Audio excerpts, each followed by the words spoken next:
What if your drawings started predicting the future and the last one showed your own end? They say every artist leaves a piece of their soul in their work. For Lena, that might have been true more than anyone ever realized. She wasn't famous, just another art student, quiet, shy, living alone in a small apartment filled with unfinished paintings and dreams too heavy to carry. But one morning her art changed. Lena wakes up, morning sunlight through curtains on her desk, sat her sketchbook open. But the page wasn't blank. It showed a drawing of her neighbor, Mrs. Carter, dropping her groceries in front of the building. Strange, she thought. She didn't remember sketching it. Still, it was good. Realistic, detailed, even the brand of milk cartons looked exact. That afternoon, Lena stepped outside and froze. There was Mrs. Carter, dropping her groceries. The same pose, the same spilled milk, exactly like her drawing. That night, Lena couldn't sleep. Curiosity turned to obsession. She drew again, random faces, streets, moments she made up. But the next day, each one came true. A man tripping over his shoelaces. A couple arguing under a red umbrella. A car accident 3 blocks away. Every drawing reality following ink. At first, it was thrilling. She thought maybe she had a gift, something powerful, special. But the sketches began to change. Now, when she opened her book in the mornings, she'd find things she didn't want to see.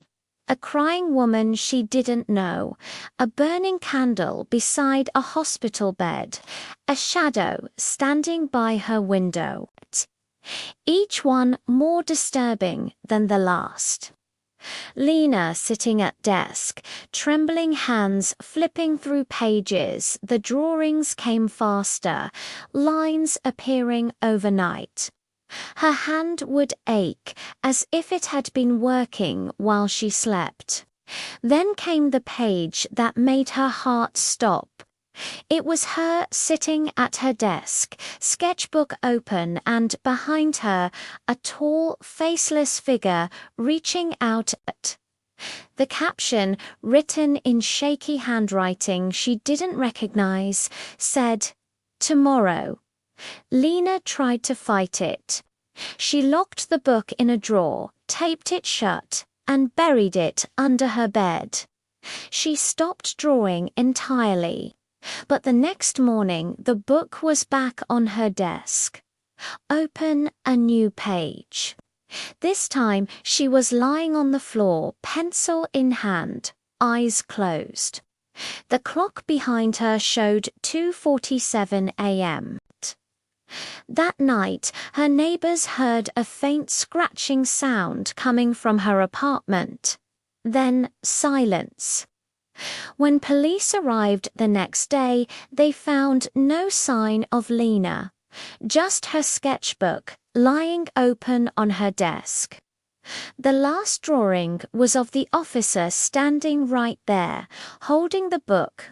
He swore it hadn't been there before he turned the page.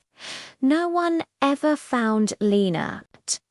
But her sketchbook still surfaces now and then on shelves, in thrift stores, at art auctions, always blank when bought, until the next morning. So tell me, if you found a sketchbook that could draw tomorrow, would you dare to open it?